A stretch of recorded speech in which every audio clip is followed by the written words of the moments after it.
الله يسعد مساكم بالخير وبالمسرات.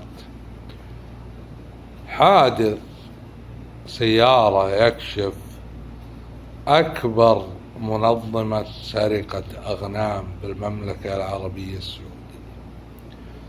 كلنا يعرف مزرعة الأمير مقرن بحايل، الله يطول بعمره، أو اللي كانت مزرعة الأمير مقرن بحايل بالخطة. تذكرون المنحنى اللي قبل المزرعة؟ انت رايح للمزرعة طالع من اتجاه حايل باتجاه المزرعة، قبل المزرعة في منحنى. فالمنحنى هذا حصل حادث، والحادث هذا كشف جريمة منظمة وشبكة كبيرة تمتد من الطائف إلى حفر الباطن بسبب هالحادث. كلمنا واحد من الإخوان، والقصة قديمة وسامعها قديمة، منه عام 34 تقريبا، 1434 الموافق 2013. يقول أنا راكب الدورية ومار، دورية معتادة على هالخط، وتفاجأ بأن في صاحب دتسن قديمة من العمالة السودانية من قلبه قدامه. وقف يباشر الحادث، لقى الرجال سليم وجالس على العقب. سلامات، بك خلاف ما بك خلاف؟ قال لا الحمد لله أنا كويس، ولكن السيارة أنا ما انتبهت للمنحنى، والحمد لله السيارة مقلوبة وداخلة بالمزرعة اللي قدام مزرعة الأمير على العقب.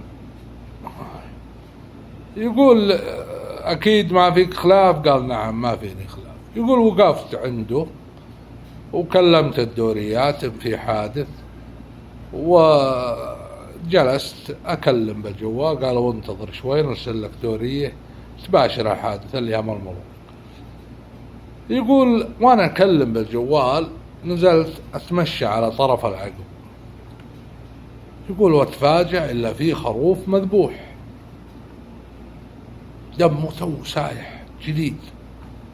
يقول نادي السوداني، قلت هذا تبعك؟ قال إيه. قلت ليش ذبحته؟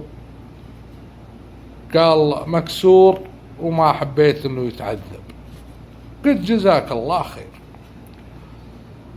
يقول سكت وكلمت الضابط المباشر لي، قلت والله انا شفت كذا وكذا وكذا.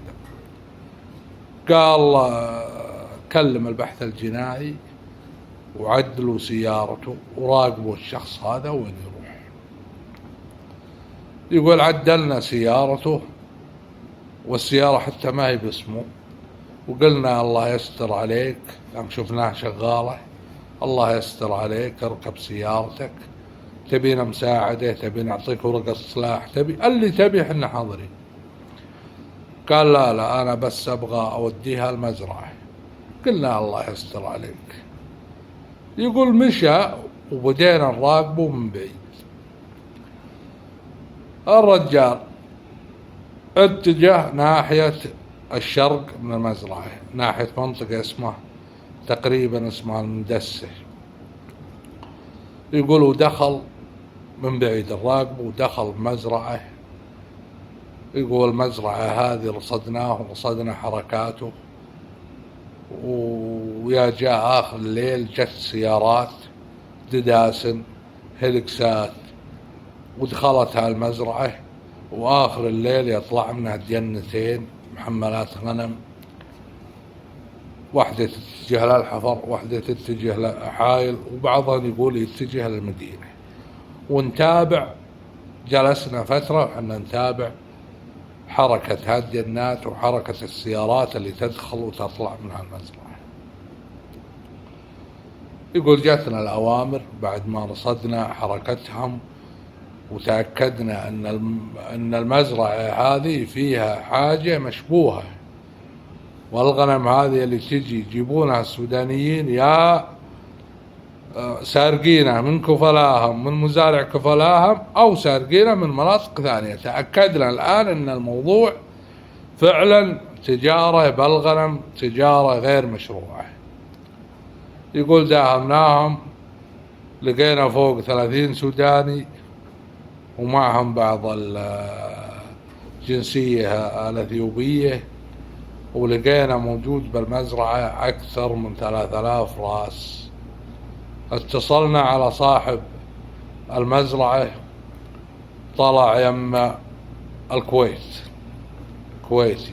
قلنا عندك غنم بالمزرعة كذا وكذا وكذا؟ قال لي عندي حوالي 600 أو 700 رأس. قلنا اللي موجود بالمزرعة الآن 3000 رأس. قال ما هي لي. طلبناه وجاء، بعد ما تحفظنا على العمالة كملنا داخل المزرعة، وأي عامل يدخل نقبض عليه ونلقى معه غنم، ونلقاه جاي يا من سميرة، يا جاي من الحليفة، يا جاي من وش اسمه شرق حايل، يا جاي من شمالي حايل، من رفحة ونواحية.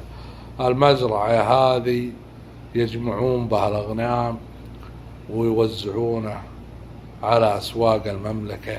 اللي يسرق من حايل يباع بالحفر، واللي يسرق من الشمال يباع بالجنوب، واللي يسرق من الجنوب يباع بالشمال، إلى المناطق الغربية سارقين منها. يقول أي شخص كان مبلغ أن غنم طلبناه، بعضهم اللي تعرف عليها، وأغلب الأغنام هذه ما حد تعرف عليها، ومسكنا معهم استراحة داخل أحواش الغنم بحايل، يبيعون على المطاعم بأسعار مخفضة، ويبيعون على بعض الناس أضعاف النفوس. اللي يلقى السيس أو الخروف ب1000 ريال يلقاه عندهم ب700 وب600. فسبحان الله، حادث سيارة انقلبت انقلابة خفيفة وارتكت على عقب، تسرع السوداني وذبحه للخروف، دل على جريمة أكبر من جريمته الأساسية أو سرقته للخروف. دل على شبكة كاملة من العمالة من جنوب المملكة، تبدأ تقريبا من الطائف إلى رفحة والحفر. الله يعز حكومتنا ويعز ولاة أمرنا، ويديم علينا الأمن والأمان، ويقوي رجال الأمن ويشد على يديهم دائما. هذه قصتي لليلة، أخوكم عمر البايح. أتمنى شوف تعليقاتكم وآراءكم حول هالقصة، ومع السلامة.